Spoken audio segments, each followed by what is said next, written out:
So is the Moderna worth its purchase? That is what we're going to go ahead and find out in today's video.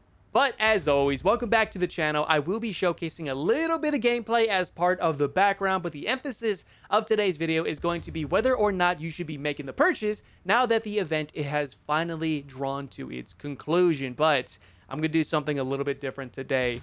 The TLDR of this vehicle is, at least in my opinion, is it worth purchasing? The short answer is no. And I'm pretty sure after that part, many of you are going to click off the video, but please hear me out. I want to go ahead and explain why this vehicle really isn't worth your purchase, but in itself isn't really a bad one should you decide to make it. I know it's kind of a double whammy, but again, let me explain.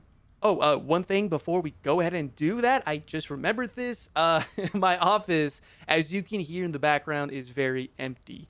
We are moving out of this home. I will be probably moving in by this time next weekend. They keep pushing back the closing date for that home, and it's kind of chaotic. Buying a house right now is really, really difficult. So, okay, you guys will have to kind of forgive me if the quality sounds a little bit terrible in the background because it's super echoey and it drives me nuts. But anyways, with that being said, let's go ahead and talk more about the Moderna. So, if for some reason you decided to sleep under a rock during the entirety of this event, we did recently have the Battle for Arrakis crafting event, which I think I'm saying it right, more or less, for the Kafir and the Moderna being the top reward vehicles. We have the Electo, some other vehicles that, in truth, I don't personally care for. No offense to those who do, but it's not really my thing. And now that the event has finally concluded, where you can no longer earn a natural way to unlock the vehicle, the only way to ascertain it is by purchasing it from the player market or spending an outrageous amount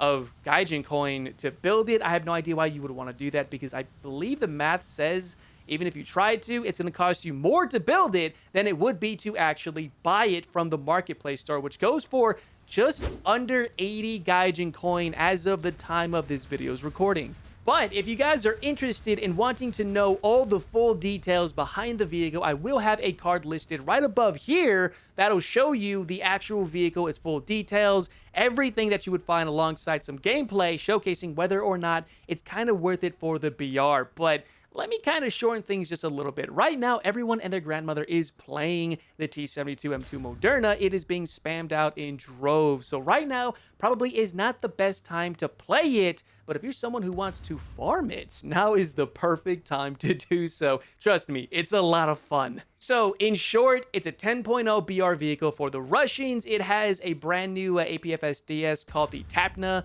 APFS DS, which is pretty good for what it offers, but not really that much more of an improvement over, say, the Mango round you would find with the terms at a 0.3 BR lower. It has better ERA, it has good thermal sights, it has a 30mm cannon on the side, which is found on the same one as the BMP, I believe it is, and it's really good too, but not quite as good as you would well imagine, at least from what I have noticed. But again, if you want to know more details about it, just click on that link above here as the card you saw earlier, and you get to go ahead and check that out.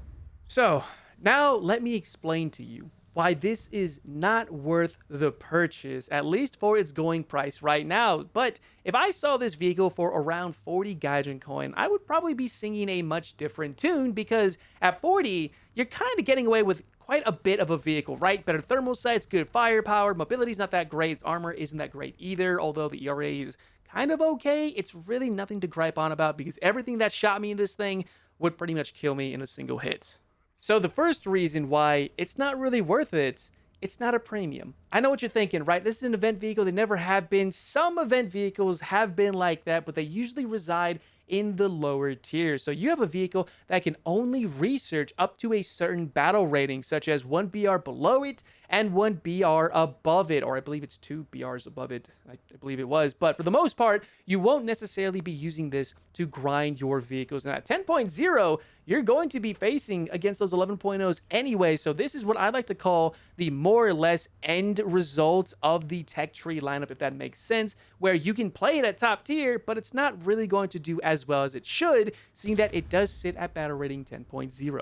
The second part to that is that this vehicle is basically a souped up T-72A. Now, if you are familiar with any of the T-72s in the game, the T-72A as well as the 64A, etc., they all pretty much have the same type of armor, just very little bit of composite material, etc., which means that it's not going to do very well against APFSDS. Not until you reach about the T-72B and above that, you start, or at least you're able to start bouncing and absorbing some hits, where this vehicle just most certainly cannot do that. Not even in the down tiers, at least from what I found.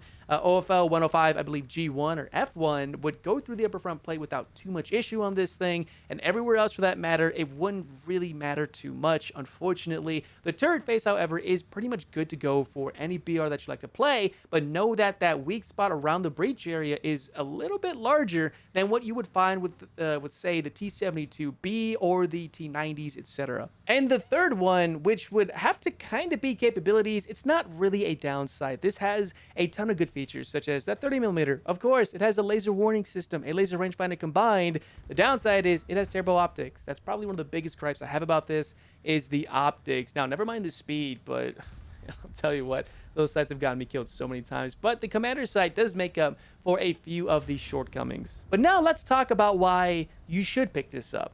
And there's not too many reasons for it, except for these two I want to go ahead and point out. Now, the first one is battle rating. 10.0. The Russians have a pretty damn good lineup. Now, if we go ahead and dive right here, now this is the hangar, this is where my T-72 or my Moderna likes to sit in, you can see that this is a pretty damn powerful lineup. BMP-3, an event vehicle, BMD-4, T-80, the Moderna, the terms if you have it, another event vehicle, but we do have another 10.0 we can maybe bring out, the 2S25, BMP-2M, the squadron vehicle, Chrysanthema, T-72B, and the T-72B model 1989, which makes for a tremendously powerful lineup. I believe I can even introduce a helicopter into that if I wanted to, but I'll kind of pass on that for the time being. But you can have more to this lineup, which means that this vehicle serves either as a frontline starting vehicle, or maybe as a secondary or a backup to your backup, or maybe even as a sniping vehicle, who knows? And the second, which is the most important part, at least it is to me,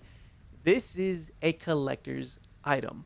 Yes, that's right. Now, seeing that I'm someone who pretty much has every single tank in the game, except for some premiums and some event ones that I happen to have missed out of because I either didn't play at the time or I wasn't here for it, it's more for the collector's purpose to have this vehicle. Will I necessarily play it as much as I'd like to?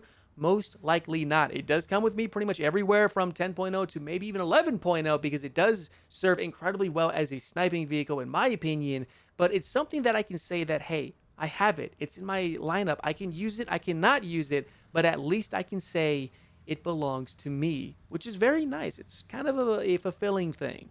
And the grind to get it, ugh. I'll be honest, it was a pain in the ass. It really was. Russia was just kind of shit stomping the entirety of Russia top tier, or just in top tier in general. And oh man, it was not fun just playing Russia the entire damn time, I'll tell you that. So that's honestly really it. I hope you guys did stick around for the entirety of the video to let me know whether or not it was worth the purchase or worth maybe even grinding for. Feel free to let me know what you think. Did you happen to miss out on the event? Did you not?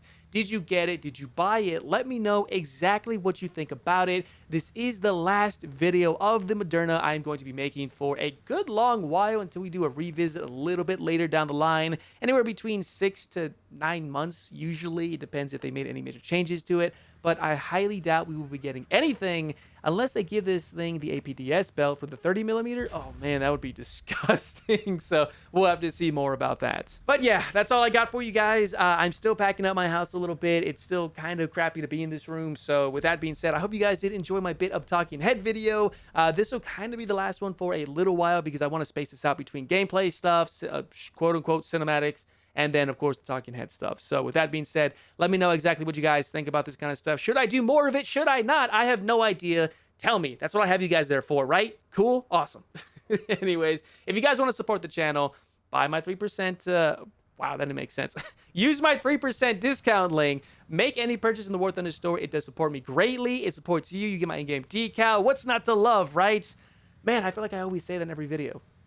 And aside from that, you know, Twitch link down there if you want to see this gameplay live. As per usual, if you guys wanted to support further, jump in the Discord, Patreon's there. You know the whole spiel. And again, I'll see you guys not only in the next video or even the streams, but in War Thunder itself. I need a new outro. Until next time.